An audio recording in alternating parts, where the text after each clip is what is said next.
I don't want to marry someone who only makes $900 a month. There's no reply from my mother-in-law on the phone. Maybe she's stunned.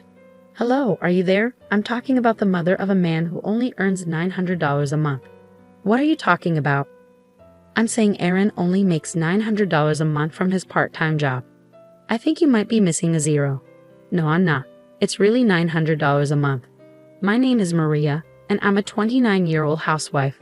I've been married to my husband, Aaron, for 5 years, and we live in an apartment. We don't have children yet, and though we're not rich, we live comfortably and happily, doing work we enjoy. About 6 months ago, things started to change. My mother-in-law, who lives nearby, demanded to move in with us.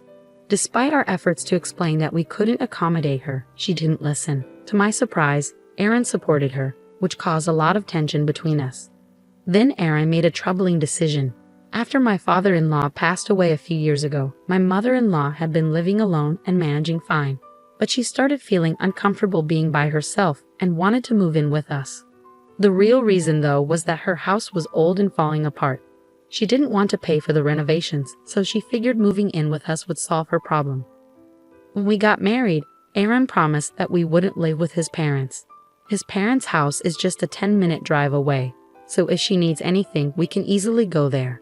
Also, I know my mother-in-law has never liked me and often makes sarcastic comments. If she moves in with us, she might become even more difficult. On top of that, she recently quit her part-time job and is now unemployed.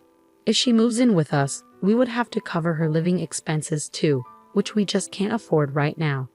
Despite this, my mother-in-law said, "Don't be so proud when my son supports you financially." I tried to explain that I work from home and Aaron doesn't support me financially, but she ignored me. She insisted that with Aaron's income, we could live comfortably, but we can't manage on his income alone. So I asked her if she knew how much Aaron makes each month. She replied confidently, "Of course. He's my son, and you're lucky he's well paid." Really? How so? If my husband's salary were really high, then a part-time job working just 3 days a week would pay well too, I said. My mother-in-law, acting superior, offered to handle the housework so I could focus on work. She then criticized me, saying, "You can't manage your finances well even though my son earns so much. Aren't you a big spender?" I responded, "No, I'm working hard every day and saving money. I'm not a spender." She then said, "Aside from money, this apartment is too small for 3 adults." When I mentioned that, she casually asked, "Do you want to move to a bigger place or buy a house?" Aaron, influenced by his mother, started to change his mind. I wondered if he couldn't stand up to her or if he actually wanted to live with her. He began to complain, telling me not to be so stubborn about his mother. He even said something that made me question his true feelings. "It's more enjoyable to live with my mother, isn't it?" Aaron asked. "What are you talking about?" "He says she'll take care of the housework for you. It would make things easier for you, Maria." Aaron seemed fully on board with the idea of moving in with his mother. I didn't know what to do. I tried to resist as much as I could, but out of frustration, Aaron took drastic action. While I was out for the day, he moved out of our apartment. When I came home that night and saw that his things were gone, I immediately called him. "Where are you? All your stuff is missing." "Yes, I moved out." "You moved out? Where did you go?" "I bought a house." "Bought a house? With what money?" Hello." It sounded like my mother-in-law was covering the phone. "Yes, that's right. My son and I will be living in the new house for a while. We might move in with you later if you change your mind. You probably can't even afford the rent there on your own. You better be sorry." "Okay, well, excuse me. Hello?" My mother-in-law kept making sarcastic comments, but I felt ridiculous and ended the call quickly. They bought a house? They must be lying. There's no way Aaron and my mother-in-law could afford a house with their finances. I don't know where they are, but they can do whatever they want. Honestly, I can live on my own without Aaron and manage financially. I was already paying the rent myself, so I'm not worried. I started seriously thinking about divorce. A few days later, I got a call from my brother. "Hey Maria, long time no talk. You know Aaron and his mother are at my house, right?" "What?" "My brother owns a house. After he bought it, he got transferred, and I've been managing the house since then. Hold on a second." I immediately checked the safe in the bedroom. The key to my brother's house is missing. "Tom, the key is gone. Did you call Aaron? No, I'm actually watching the house from outside. I'm sorry, Tom. It's a long story. I think I have a pretty good idea of what's going on. What should I do? We can call the police right away. Yeah, but they're your family. I don't think the police will intervene. That's true. I'm sorry. I'll handle it in a couple of days. Can I ask you to wait a bit? Okay, let me know if there's anything I can do to help. Thanks. As soon as I got off the phone with my brother, I called my husband. Oh, I hope you're feeling sorry by now.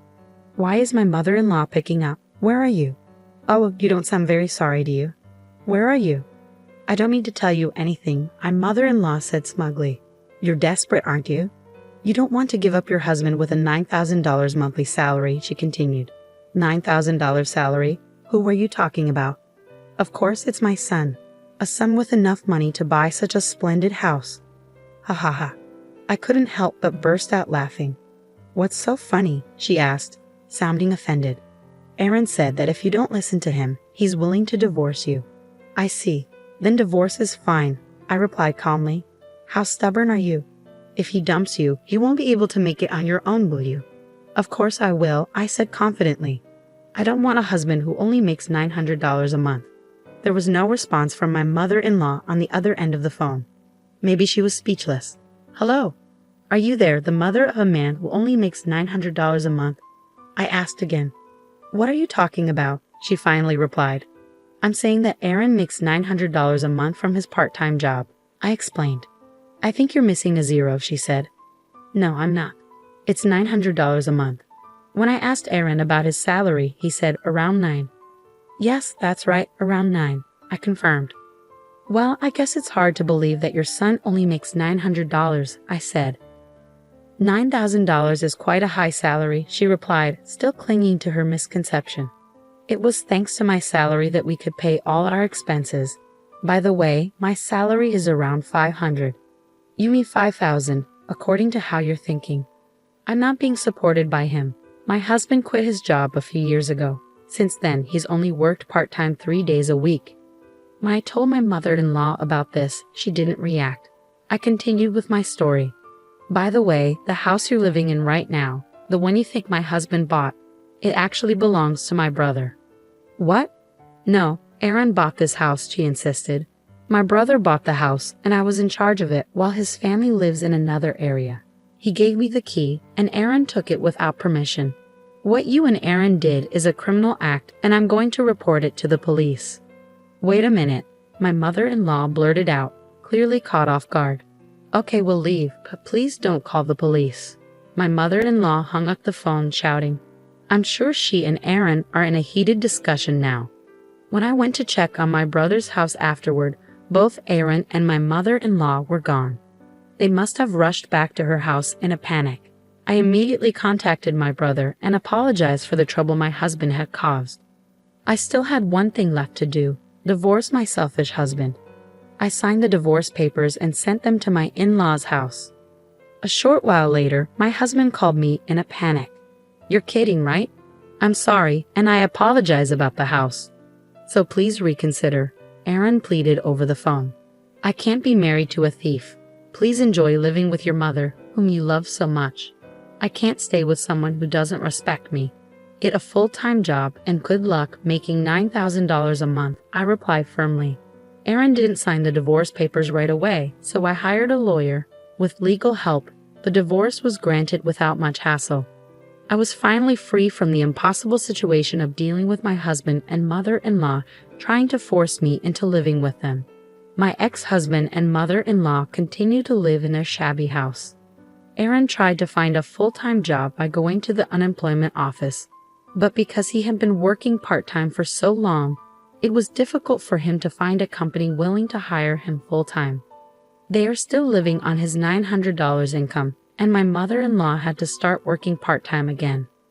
My mother-in-law now complains to him every day, and they fight constantly. I moved out of the apartment I had shared with Aaron and into a new place.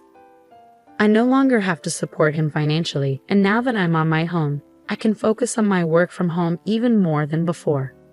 My income is steadily increasing, and once I save up enough money, I'm planning to buy a house for myself. Her husband just didn't understand his own situation, did he?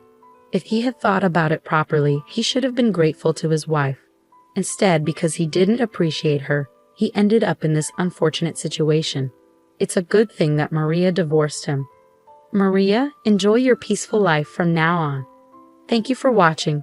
Please subscribe to the channel if you enjoyed this video. See you in the next one.